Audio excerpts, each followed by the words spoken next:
comment tu peux savoir? Tu l'as vécu, tu es mort du cancer? Non. Puis à ce que je sache, toi non plus. Puis à ce que je sache, t'es pas veuve dans mes souliers. Fait que tu peux même pas comparer ni l'un ni l'autre. Fait que ton opinion, c'est juste ça, une opinion, c'est même pas un fait. Moi, je peux te partager mon opinion et mes faits vécus en tant que veuve avec 2 enfants. Et toute la douleur que j'ai vécue, tous les struggles que j'ai eus. Et je peux te partager aussi ce que mon mari m'a partagé et ce que mon mari trouvait important et ce qu'il disait. Maintenant, à partir de là, que tu me crois ou pas, ça n'a pas d'importance. Mais moi, avec ce que mon mari me confiait, je peux te dire ce qu'il en était de ce qu'il me confiait. Maintenant, s'il ne me confiait pas tout, ça, je peux pas le dire. Ceci dit, mon mari qui est mort du cancer se confiait à moi pendant 14 mois. On a vécu le deuil ensemble pendant 14 mois. Fait que ça en a eu des histoires et des discussions que vous-même, vous n'oseriez même pas jamais avoir. Fait que, comment je le fais? Parce que mon mari me l'a dit et mon mari le disait à l'équipe médicale aussi. Moi, ça va aider ma femme parce que moi, je m'inquiète pour elle. C'est elle qui a toutes ses épaules. C'est elle qui fait tout, OK? C'est ces mots exacts que dit à l'équipe de soins psychologiques.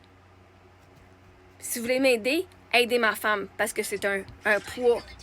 Le stress que moi j'avais ses épaules à m'occuper de ses enfants, de la maison, à m'occuper de lui, à m'occuper de tout, à m'occuper de moi. Puis en plus, j'allais devoir dealer avec sa mort pendant des années après. Il voulait être certain que moi, sa plus grosse douleur, c'était ça. C'était ses mots. Comment je peux savoir? Il l'a dit. Il a demandé à l'équipe de s'occuper de moi parce que lui, il était pris soin de moi. Ça va. J'ai accepté que je peux pas rien faire de plus. Fait que... Fait que tous les souvenirs qu'il a faits, oui, ça l'a aidé, mais c'était pour moi et les enfants. Fait que toi, t'es-tu morte du cancer? Non. Toi, t'as-tu ton mari qui est mort du cancer? Non. T'as-tu vécu la mort de quelqu'un comme ton mari? Non.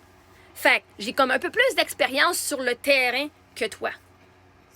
Parce que moi, quand mon mari parle, je l'écoute. Je suis pas comme, non, je veux pas y entendre. Mon mari, il m'aimait plus que vous autres. Ça paraît en espérant. Puis il avait confiance en moi, plus que vous autres. Ça paraît en espérant aussi. Fait que comment je le sais? Parce que mon mari s'est confié, puis il me l'a dit, puis il dit à l'équipe entière, occupez-vous d'elle.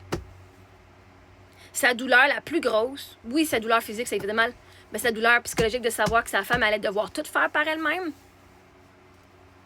Fait qu'une bonne affaire,